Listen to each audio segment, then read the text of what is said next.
আমাকে মাফ করে দিন। আমি 2-3 দিন ক্ষুধার্ত থাকায় বাধ্য হয়ে আপনার মুরগি চুরি করে খেতে এসেছিলাম। এইবারের মতো ছেড়ে দিন, আমি আর আসবো না।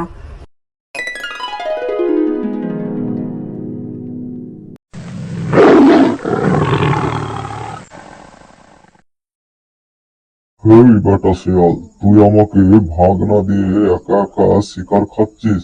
এখন তুই তাড়াতাড়ি এখান থেকে চলে যা, এই শিকারটা আমার। হ্যাঁ, শিকারটা তোমার মানে? কিন্তু শিকারটা তো আমি খুঁজে নিয়ে এসেছি, শিকারটা তো আমার। হ্যাঁ বেটা পিচ্চি শিয়াল, তোর সাহস তো কম না। তুই আমার মুখের উপরে কথা বলিস। এক্ষুনি এই শিকারটাকে আমাকে না দিয়ে দিলে তোকে আর তোর শিকারকে একসাথে চিবিয়ে খাবো। না না মহারাজ, আমার ভুল হয়ে গেছে। আমি আর আপনার মুখের উপর দিয়ে কথা বলবো না। এই শিকারটা আপনিই খান, আমি চলে যাচ্ছি। ধুর, 3 দিন শুকিয়ে থাকার পর কোন রকমে একটা শিকারের ব্যবস্থা করলাম, তো সেটাও সিংহটা নিয়ে নিল। এইভাবে চলতে থাকলে তো আমি না খেতে পেয়ে মারা যাব। কি আর করার, যাই দেখি পাশের গ্রাম থেকে একটু ঘুরে আসি। এই তো ঠিক জায়গাতেই তো এসেছি। কতগুলো নাদুস নুদুস মুরগি দেখেই জিভে জল চলে আসছে, কিন্তু এখন এখানে বেশিক্ষণ থাকা যাবে না। এই কৃষক দেখলে আমার পিঠে লাঠি ভাঙবে। এখন চলে যাই, সন্ধে নামলে তারপর আসবো। আস্তে আস্তে পা টিপে টিপে যেতে হবে, কেউ যাতে টের না পায়।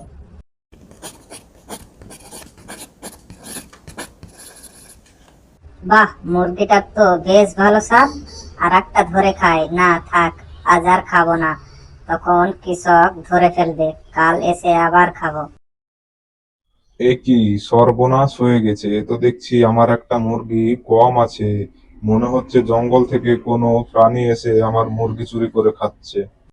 পরের দিন রাত্রে শেয়াল আবার মুরগি চুরি করতে আসলো।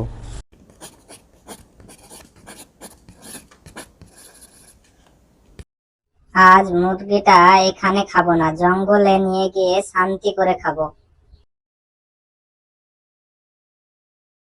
এই ভাগ্নে, কোথা থেকে মুরগি চুরি করে নিয়ে এসে একা একা খাচ্ছিস? আমাকেও ভাগ দে, আমিও খাই।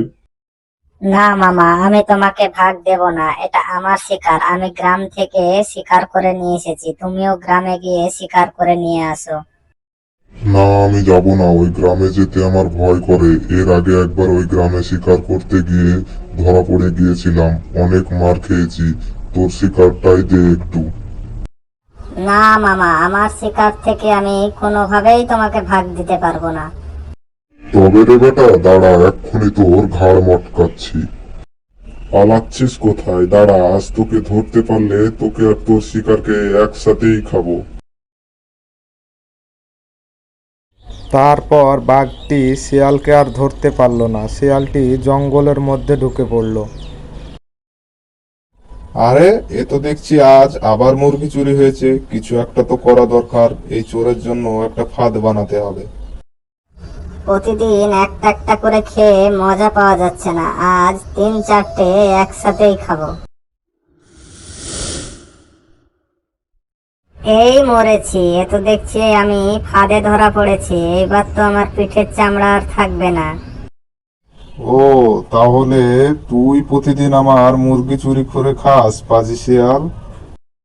আমাকে মাফ করে দিন। আমি 2-3 দিন ক্ষুধার্ত থাকায় বাধ্য হয়ে আপনার মুরগি চুরি করে খেতে এসেছিলাম। এইবারের মতো ছেড়ে দিন, আমি আর আসবো না।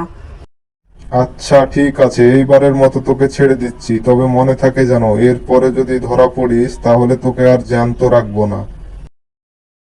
এরপর শেয়াল আবার চুরি করতে আসলেও নিজের প্রাণের ভয়ে ঘুরে চলে যেত।